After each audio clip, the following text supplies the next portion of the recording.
और कितना दूर पापा? बस पहुंचने वाले हैं बेटा। तुम्हें कुछ याद है बचपन में आकर तुम इसी गलियों में घुमा करते थे, दादा दादी के कंधों पे खिला करते थे। तुम्हारे दादा दादी भी तुम्हें देखने के लिए बहुत उत्सुक हैं, वेट कर रहे हैं तुम्हारा। वैसे यहाँ कोई है क्यों नहीं?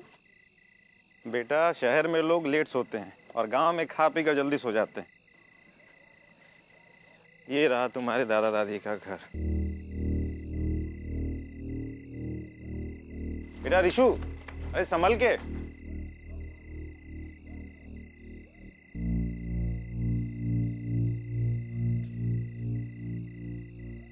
दादा! बेटा रिशु, बेटा अरे रुको तो सही, लाइट तो जलाने दो। इस गांव में लगता है अभी तक लाइट का प्रॉब्लम सॉल्व नहीं हुआ।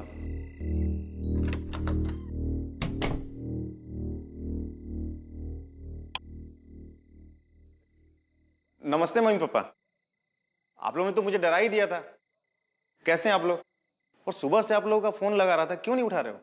मुझसे नाराज हो क्या? क्या हुआ? आप लोग कुछ बोल क्यों नहीं रहे हो? आप लोग से मिलने रिशु भी आया है। पापा!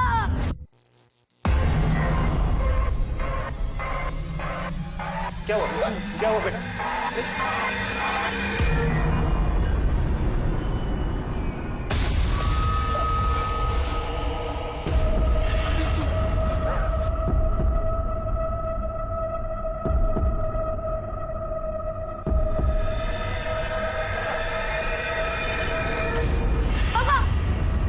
पापा! पापा! क्या हुआ पापा आपको? पापा उठो ना प्लीज! पापा! पापा उठो ना! पापा उठो ना! पापा उठो ना पापा! पापा उठो ना प्लीज! पापा!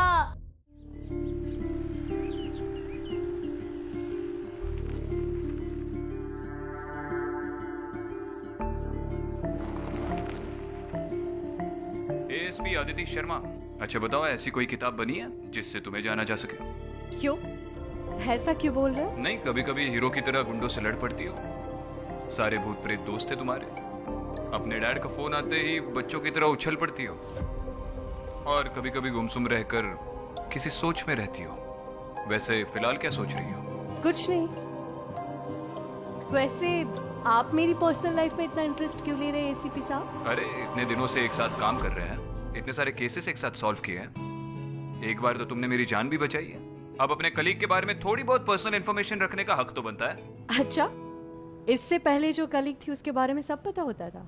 इससे पहले सिर्फ एक ही कलीग थी मेरी, उसे ठीक तरह से जान नहीं पाया। शिवानी। एक अच्छी ऑफिसर को वनराज ने मार दिया और मैं कुछ नहीं कर सका। विक्रांत, खुद को दोष देना बंद करो। जो भी हुआ उसमें तुम्हारी कोई गलती नहीं थी। वनराज खुलेआम घूम रहा है, उससे बड़ी क्या गलती हो सकती है? विक्रांत, मुझे खुद से ज्यादा तुम पर भरोसा है कि तुम वनराज को ढूंढ ही लोगे।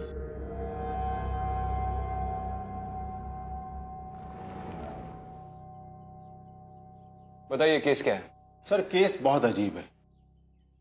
हमारा वेदपुर एक बहुत बड़ी मुसीबत से गुजर रहा है। कैसी मुसीबत? प्रिया, बच्चे को लेकर आओ। बैठो बेटा। सर, मैं तो आपको सिर्फ उतना ही बताऊं जितना मैंने सुना है। ये रिशु है। बेटा, सर को बताओ आपने क्या देखा था?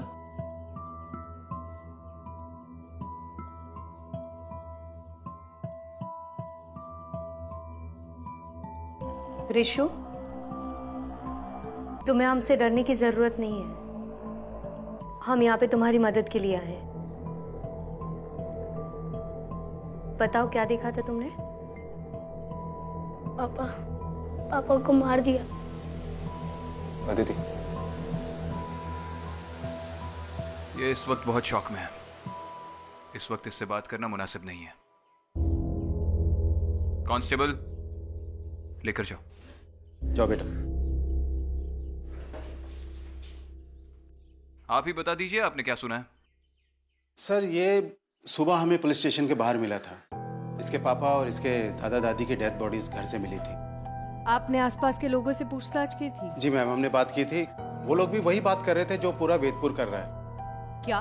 एक ये रात को यहाँ पर रोने की आवाजें आती हैं और सर वो आवाजें पूरे वेदपुर को अपनी चपेट में ले रही हैं। रोने की आवाजें कहाँ से आती है? हर जगह से सर।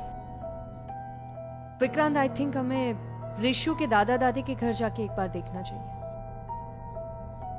ठीक है, इसके घर का एड्रेस दे दीजिए।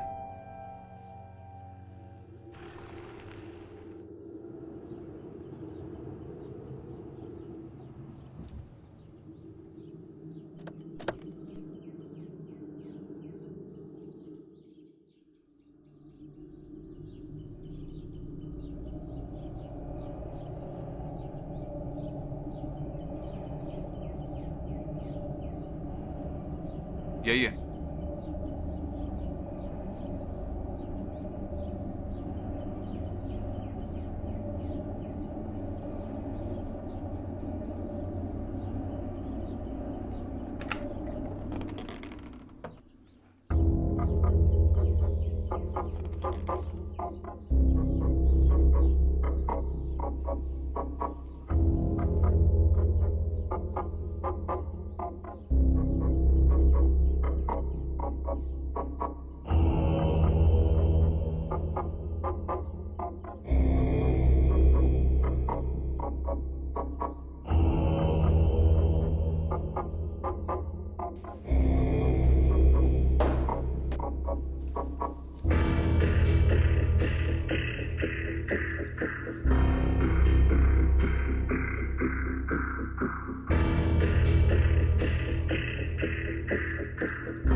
इस घर की हालत को देखकर लग नहीं रहा कि ये एक क्राइम सीन है। चिंतन और उसके माँ बाप की मौत नॉर्मल सर्कमस्टेंसेस में हुई थी ना? हाँ, दोनों का दिल धड़कना बंद हो गया था और चिंतन की मौत शॉक लगने से हुई थी। आपकी वजह से? इस घर में ऐसा कुछ तो जरूर हुआ होगा जिसकी वजह से उसे शॉक लगा होगा। कहीं अपने माँ बाप की डेड बॉडीज देखकर तो वो शॉक में नहीं चला गया? हो सकता है। विक्रांत, मुझे लगता है कि मुझे एक बार वैद्य जी से मिलना चाहिए। पिछली बार भी उन्होंने मेरी मदद की थी, इस बार भी वो हमारी मदद जरूर करेंगे। ठीक है।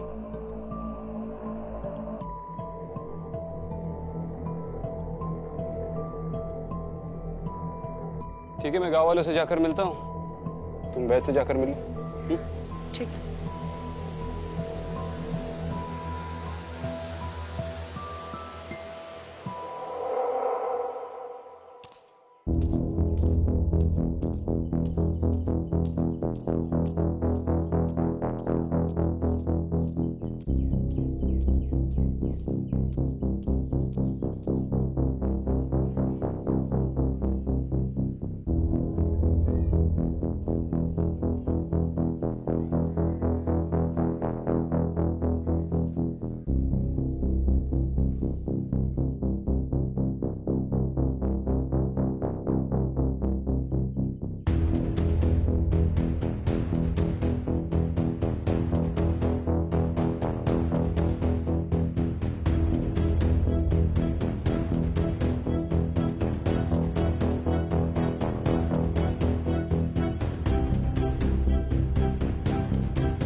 भाई साहब सुनिए, एक मिनट। जी बोलिए। मैं विक्रांत सिंघल, मुंबई पुलिस एसीपी। आपसे चिंतन के बारे में थोड़ी बात करनी है। जी बताइए। आप जानते हैं चिंतन को? उस रात को उसके परिवार के साथ क्या हुआ था? आपने कुछ देखा या सुना? जी नहीं, हमें कुछ नहीं पता। आपको हर रात को यहाँ किसी के रोने की आवाजें आती हैं? केवल मुझे ही नहीं बल्कि पूरे गांव को ये आवाजें सुनाई देती हैं। कब से शुरू हुआ ये सब, ये आवाजें? पिछले कुछ दिनों से सर। लोग डर के मारे रात को अपने अपने घरों में छिप जाते हैं। वो तो दिख रहा है। ये चिंतन के माँ बाप क्या करते थे? मंदिर के बाहर उनकी एक दुकान थी। इस पूरे गांव के लोग मंदिर के आसपास ही काम करते हैं। बहुत ही पवित्र जगह है ये सर, लेकिन अब लगता है जैसे जैसे किसी शैतान का साया पड़ गया हो यहाँ पे। आप चिंतन के परिवार को अच्छी तरह से जानते हैं। जी एक छोटी सी मदद कर सकते हैं उसके परिवार की? कुछ भी। चिंतन का बेटा है ऋषु, बहुत डरा हुआ है।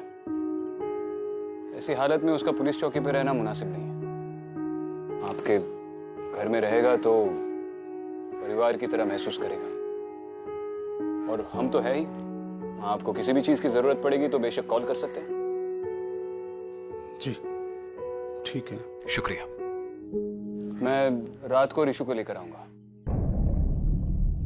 वैद्य जी,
सर 6 बज गए हैं सर, हम लोग जा रहे हैं। ऋषु का ध्यान रखना सर। कृष्णकांत, तो हर रोज 6 बजे के बाद आप अपनी ड्यूटी से ऑफ लेते हैं?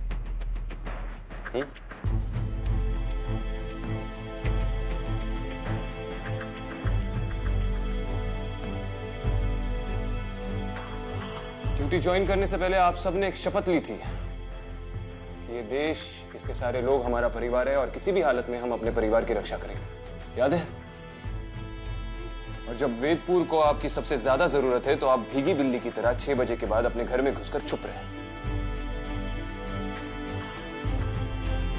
अगर 9 से 6 की ड्यूटी करनी थी तो कोई और ड्यूटी कर लेते, पुलिस में क्यों भर्ती हुए?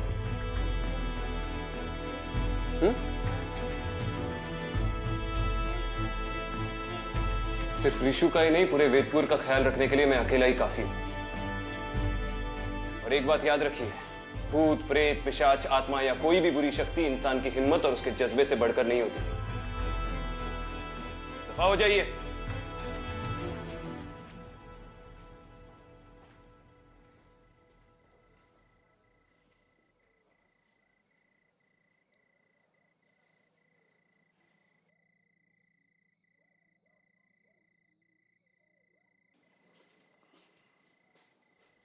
ऋषु, ऋषु, चलो उठो। तुम्हें तनुज अंकल के घर पे छोड़ देते हैं। नहीं, मुझे वहां जाने से डर लगता है। मुझे वहां नहीं जाना। डर लगता है?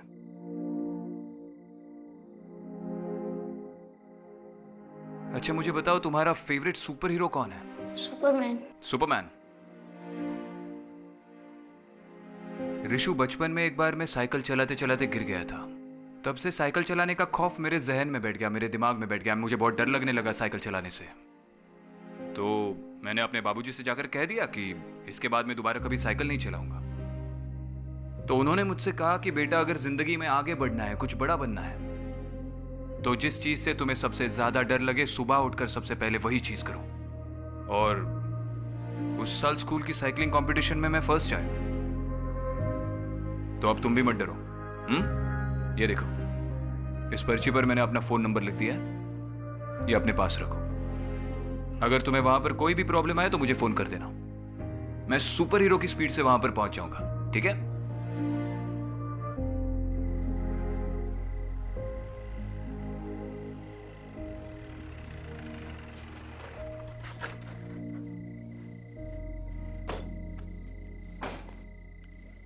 और इशू ख्याल रखना, बच्चा बहुत डरा हुआ है। घर में अगर हंसी मजाक का माहौल रख पाओ तो इसके लिए अच्छा होगा। आप परेशान मत होइए सर, मैं ऋषु का अच्छे से ख्याल रखूंगा, आपको शिकायत का मौका नहीं दूंगा। धन्यवाद। चलो मिलते हैं।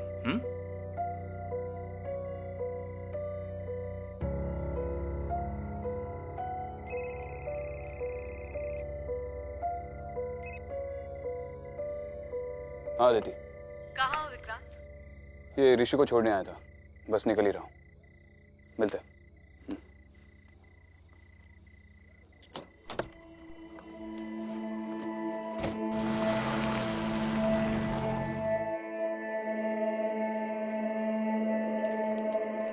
विक्रांत कहाँ थे तुम?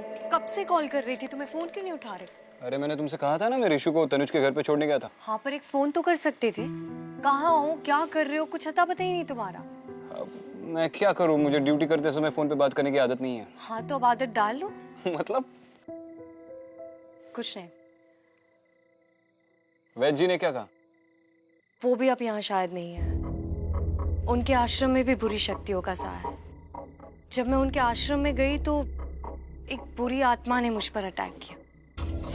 विक्रांत, हमने जितना सोचा था उससे कई ज्यादा खतरा है यहाँ पे। ऐसा लग रहा है जैसे अचानक से सारी बुरी शक्तियां वैदपुर में आ गई हो। वापस आने के लिए सारी बुरी शक्तियां कहीं पर गई ही नहीं थी अदिति, चाहे वो वैदपुर हो या कहीं और। जहां जहां अच्छाई होती है वहां पर बुराई होती ही है। आज तक हमने जितने भी केसेस सॉल्व किए, शुरू में हमें काफी दिक्कतें आई है, लेकिन हमारे अंदर की अच्छाई ने हमेशा हमें उन्हें सुलझाने की मदद की है। बेटा पता है, मैं और तुम्हारे पापा सारा दिन खेतों में घुमा करते थे, मंदिर से चुराकर प्रसाद खाते थे और पड़ोसी के खेत से आम, खूब मस्ती करते थे। फिर एक दिन वो शहर चला गया और मैं यहाँ रह गया। उसके जाने का मुझे भी अफसोस है। मेरी मम्मी चली गई भगवान के पास और अब मेरे पापा भी चले गए। बेटा हम है ना तुम्हारे पास। और तू बिल्कुल उदास मत हो, ठीक है? कल सुबह होते ही मैं तुम्हें पूरा वेदपुर घुमाऊंगा। आप कल की छोड़िए, मैं अभी इसके लिए कपड़े देती हूँ, फिर आराम से सो जाना, थक गया है। और तुम मोबाइल पे गेम खेलोगे? ये लो। इस बार तुम बहुत ज्यादा टेंशन में लग रही हो, क्यों? पता नहीं, इस बार अजीब सी घुटन हो रही है। ऐसा लग रहा है जैसे कुछ मुझसे दूर जाने वाला है। विक्रांत, कहीं इन सब के पीछे वनराज तो नहीं है? वनराज होगा तो वनराज मरेगा। जिस तरह समय की इकाई, समय का सिलसिला अटूट है, अंतहीन है, उसी तरह बुराई और अच्छाई की लड़ाई भी अंतहीन है। उसका कोई निश्चित अंत नहीं। मगर हर युग में जीत अच्छाई की ही होती है। अब अगर रावण को मारना है तो राम तो बनना होगा। पर विक्रांत, अगर तुम्हें कुछ हो गया तो क्या शहीद सिपाहियों की तस्वीरों में लेट विक्रांत सिंघल की तस्वीर लग जाएगी और तुम उसके सामने खड़ी रह के सल्यूट करना? विक्रांत, मैं मजाक नहीं कर रही।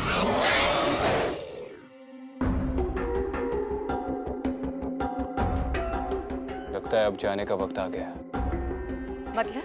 मतलब तुम उस तरफ जाओ, मैं यहाँ पर देखता हूँ। विक्रांत, अपना ध्यान रखना। तुम भी।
सुनिए,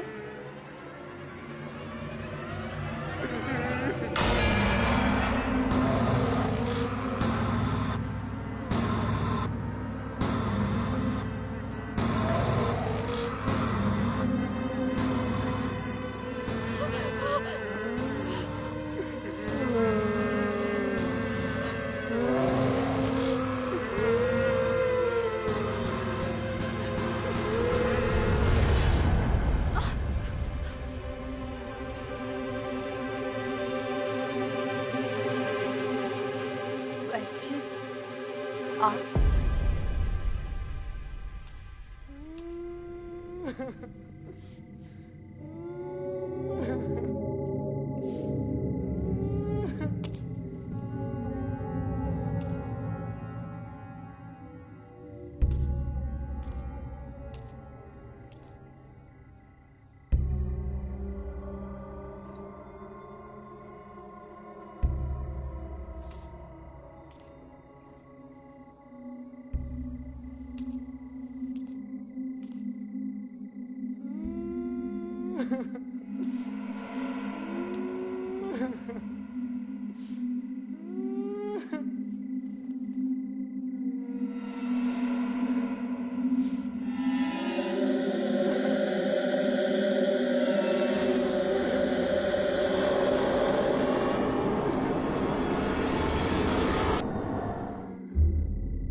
हेलो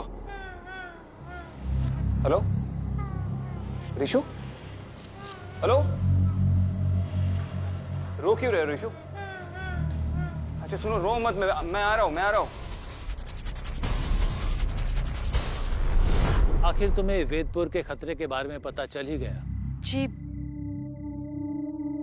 पर ये सब कुछ कौन कर रहा है और क्यों कर रहा है, कुछ समझ में नहीं आ रहा। हमें जितना पता है उतना हम तुम्हें बता सकते हैं। वेदपुर में लोगों की मौत होती जा रही है और मरने वाले की आत्मा को मुक्ति नहीं मिल रही है। हाँ, शायद इसीलिए वो लोग रो रहे थे। वो लोग मुक्ति मांग रहे हैं। पर वैची, ये सब कुछ यहाँ वेदपुर में ही क्यों हो रहा है? अदिति, तुम्हें मैंने पहले भी बताया था, वेदपुर वो जगह है जहां पर रावण ने पहली बार धरती पर कदम रखा था। लेकिन इस बार रावण ने नहीं, एक शैतान ने हमारी धरती पर कदम रखा है। वो शैतान जोरों से अपना जाल फैला रहा है। शैतान? कहीं वो शैतान वनराज तो नहीं है? शैतान के अनेक नाम होते हैं, कभी किसी रूप में और कभी किसी और रूप में प्रकट होता है। हो सकता है वेदपुर में वो वनराज के नाम से आया हो। हाँ, लेकिन उस शैतान को मारने का, उसे खत्म करने का कोई ना कोई तरीका तो होगा ना? उस शैतान को मारने का सिर्फ एक ही तरीका है, वो मैं तुम्हें बता चुका हूं और तुमने देखा भी है।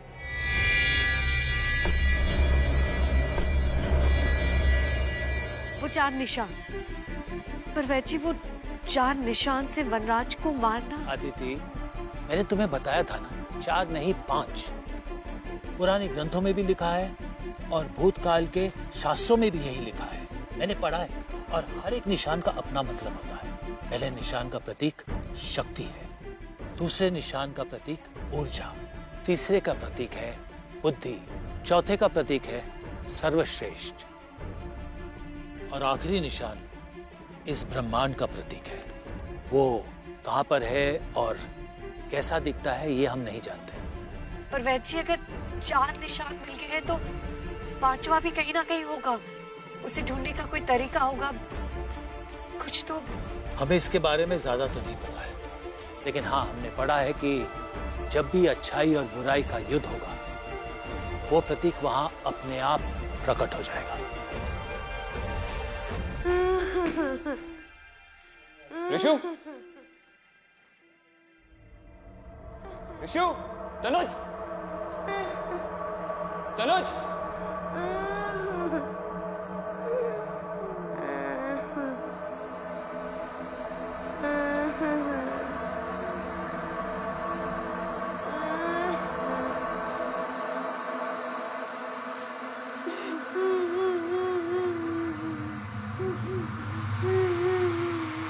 ऋषु,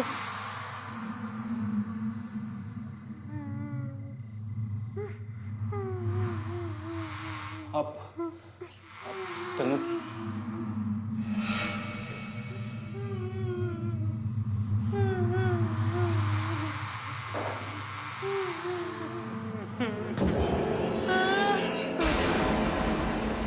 तनुज,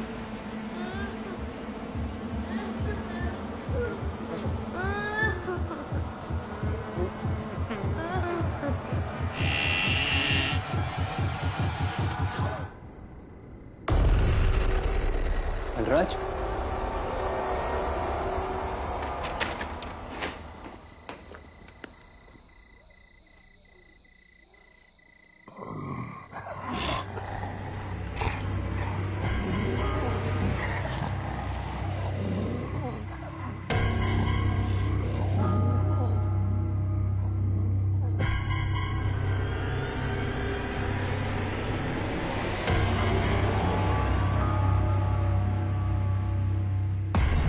वैद जी ऐसी अच्छाई, ऐसी शक्ति, वो कौन है जो वनराज से लड़ पाए?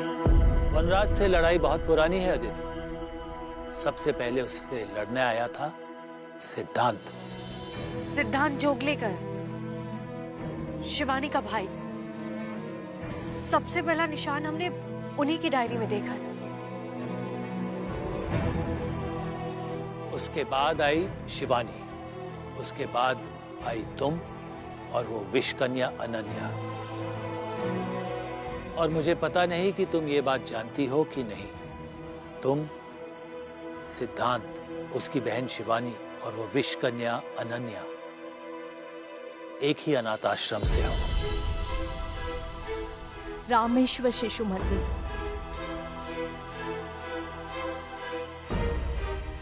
पर आप ये बात कैसे जानते हैं? तुम्हारे जाने के बाद जब हमने वो 5वां निशान ढूंढना शुरू किया, तब हमारे सामने वो 5वां निशान नहीं आया, बल्कि तुम्हारी कहानी हमारे सामने आई। क्या? अनाथ आश्रम के जलने के बाद सिद्धांत और उसकी बहन शिवानी को एक परिवार ने गोद ले लिया था। सिद्धांत की 2 बहनें और थी, एक अनन्या और एक मैं।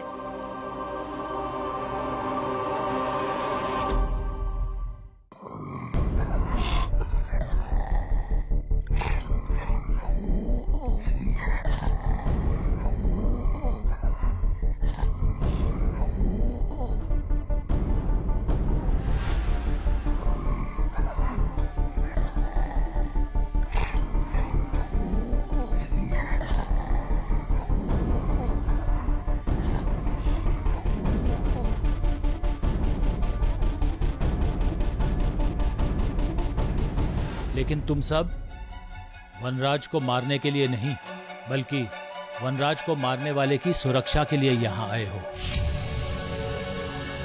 कौन है तुम?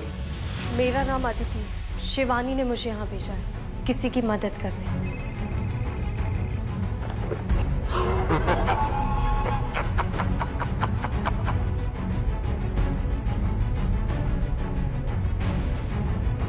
अब अगर रावण को मारना है तो राम तो बनना होगा। मतलब वनराज को कोई खत्म कर सकता है तो वो है विक्रांत।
ये बात वो बुरी शक्ति वनराज भी जानता होगा।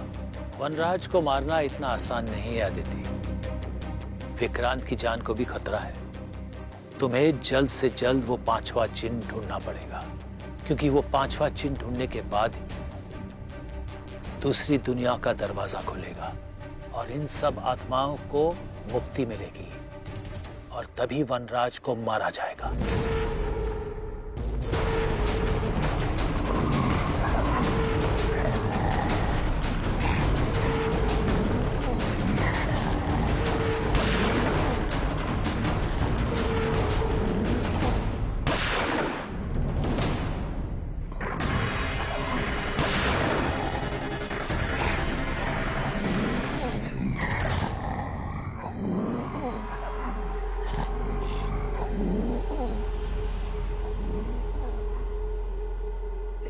लेकिन वैद जी, मैं वो 5वां चिन्ह कैसे ढूंढूंगी?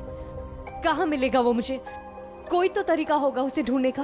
तुम्हें बताया ना अदिति, जब भी विक्रांत और वनराज का सामना होगा वो चिन्ह अपने आप तुम्हें दिख जाएगा। पर वैद जी, कहीं ऐसा ना हो कि वो 5वां निशान ढूंढने से पहले मैं विक्रांत को खो नहीं सकती। अदिति, विक्रांत तुम्हारे लिए नहीं बल्कि वो बुरी शक्ति को मारने के लिए पैदा हुआ है। वनराज वैसे भी बहुत शक्तिशाली हो गया है और वो सारी दुनिया को वेदपुर के जैसे ही खत्म करना चाहता है।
तुम्हें जल्दी जाकर विक्रांत की मदद करनी चाहिए वनराज को खत्म करने के लिए।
जब भी अच्छाई और बुराई का युद्ध हो वो प्रतीक वहां अपने आप प्रकट हो जाएगा।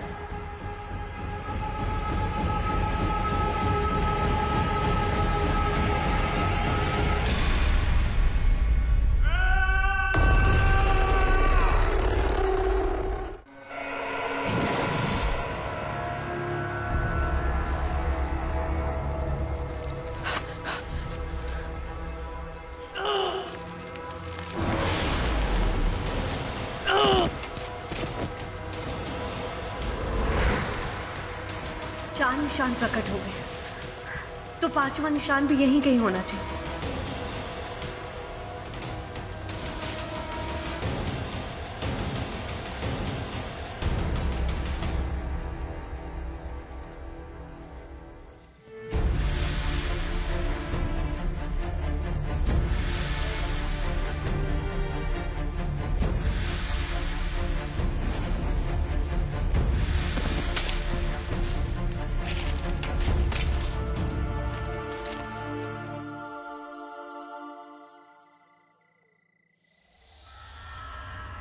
पहले निशान का प्रतीक शक्ति है, दूसरे निशान का प्रतीक ऊर्जा, तीसरे का प्रतीक है बुद्धि, चौथे का प्रतीक है सर्वश्रेष्ठ।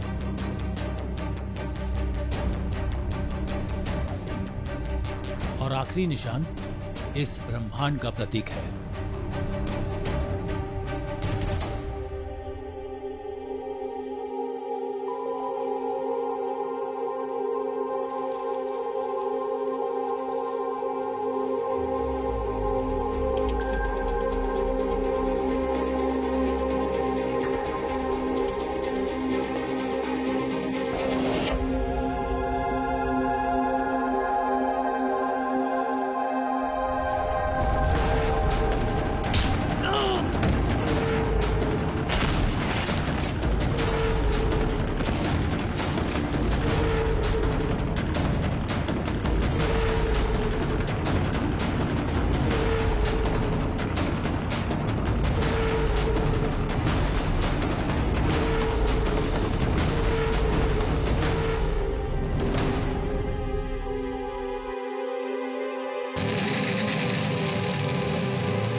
तुम मुझे मार नहीं सकते, इस दुनिया को नहीं बचा सकते, और अगर मैं मरा तो तुम भी।